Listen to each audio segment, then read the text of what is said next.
எஜமானது தான். ஷாவுலுக்கு பாதுஷா இருக்கிறாங்களே அவங்களுக்கு தான் மொத்த நாகுருமே. பிற்காலத்துல அப்படி எப்படின்னா செஞ்சுக்கிட்டாங்க, ஆக்கிரமிச்சுட்டாங்க. அதை சுத்தி இருக்கக்கூடிய ஒட்டுமொத்தமே நாகூர் யாருக்கு தான்? அவங்களுக்கு தான். அந்த அரசர் சந்தோஷப்பட்டு கொடுத்தாங்க. என்ன எடுத்துட்டு வந்தாங்க கையில? எதுவுமே இல்லையே. திருக்கலிமா லா இலாஹ இல்லல்லாஹ் ஒரே ஒரு கலிமா தான். இன்னைக்கு நம்ம அவங்கள பத்தி பேசுறோம்.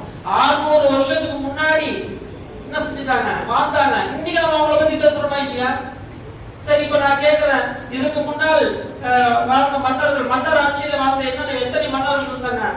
அதான் முகலாய மன்னர்கள் இருக்காங்களா இல்லையா? அந்த முகலாய மன்னருடைய பேர் நமக்கு தெரியுமா யாருக்காவது? ஸ்கூல்ல படிச்சதோம் கஜினி முகமதுன்னு. அது வரையும் எங்களுக்கு தெரியாது சார். ஏதோ அதுக்கப்புறம் அந்த மன்னர்கள் பேர்ல சொல்லுங்க பார்க்கலாம். தெரியாது. மன்னர்களுடைய பேர் நமக்கு தெரியல பாருங்க. ஆனால் 600 வருஷத்துக்கு முன்னாடி வாழ்ந்த ஷாவுல் பாதுஷா பத்தி இன்னைக்கு பேசுறவங்க ஏன்? ஃபதுகுருனி அல்லாஹ் சொல்றான் குர்ஆன்ல, என்னையே நினையுங்கள். அல்லாஹ்வே எப்படி நினைக்கிறது?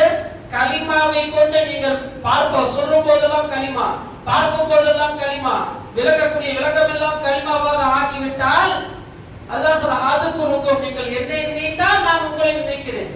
நீங்கள் சதா என்னையே நினைத்துக் கொண்டிருக்க வேண்டும். அல்லாஹ் சொல்ற குர்ஆன்ல, அதுக்குருக்கும் நான் உங்களை நினைக்கிறேன், உங்களை நான் நினைப்பேன். அவ்வளவுதான் அல்லாஹ் சொல்லக்கூடிய அந்த ஆயத்தை நல்ல கவனமா கவனிக்கணும் நம்ம எல்லாருமே. இப்ப நீங்க சொல்றீங்க, நான் என் மனைவியை நினைக்கிறேன், ஆனா அதே நேரத்துல நம்முடைய மனைவி நம்ம நினைப்பாங்களா? சாத்தியமே இல்லை. நான் என்னுடைய பிள்ளையை நினைக்கிறேன், அதே அந்த நேரத்துல என் பிள்ளை நினைப்பானா? சாத்தியமே இல்லை. நான் என் நண்பனை நினைக்கிறேன், அதே அந்த நேரத்தில் என் நண்பன் என்னை நினைப்பானா? நிச்சயமா சாத்தியம் இல்லை. ஆனா அல்லாஹ் என்ன சொல்றா? ஃபதுகுருனி என்னையே நினையுங்கள், அதுக்குருக்கும் உங்களை நான் நினைக்கிறேன். அப்படின்னா சும்மா நினைச்சு பார்க்கறது இல்ல, உங்களுக்கு வரக்கூடிய கஷ்டங்கள் முசீபத்துகள் எல்லாத்தையும் தடுத்து நிறுத்திட வேண்டாம். இப்ப பாருங்க, 600 வருஷத்துக்கு முன்னாடி வாழ்ந்த அவங்க, அதுக்கப்புறம் எத்தனையோ முகலாய மன்னர்கள் வந்துட்டாங்க. அவங்க பேரும் யாருக்குமே தெரியல. ஆனால் அவங்க இன்னைக்கு எல்லாருக்கும் உலகத்துக்கே தெரியுது பாருங்க. என்ன காரணம்? என்ன? ஒன்னே ஒண்ணு கொண்டு வந்தாங்க, திருக்கலிமா லா இலாஹ இல்லல்லாஹ். இன்னை வரையும் அங்க போகாத ஆளே கிடையாது. நீங்க நல்லா பாருங்க, முஸ்லிம்களோட காஃபிருக்கு தான் நிறைய பேர் இருப்பாங்க. ஏன்னா அவனுக்கு அதுல அக்கீதா இருக்கு, ஈமான் இருக்கு.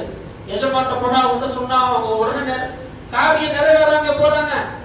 இப்ப நான் கேட்கிறேன், நாகூர் எல்லாரும் போறாங்க, எந்த காரியமே நிறைவேறல, அவங்க நீயத்தே கபூல் ஆகணும்னு வச்சுங்களேன். யாருன்னா தர்காக்கு போவாங்க, யாரும் போறாங்க. அப்ப இத்தனை பேர் என்ன செய்யறாங்க? போறாங்க. அங்க போய் என்ன செய்யறாங்க? நிக்கிறாங்க, மன்றாடுறாங்க, அழுகுறாங்கன்னு சொன்னா காரியம் நிறைவேறுது. அதனால போய் நிக்கிறாங்க. காரியம் நிறைவேறல, ஒண்ணும் செய்ய முடியாது. இவன் வஹாபி பேச உட்காந்துக்கிறான். அவங்க கடைக்கு ஆச்சு, அதெல்லாம் முடிஞ்சு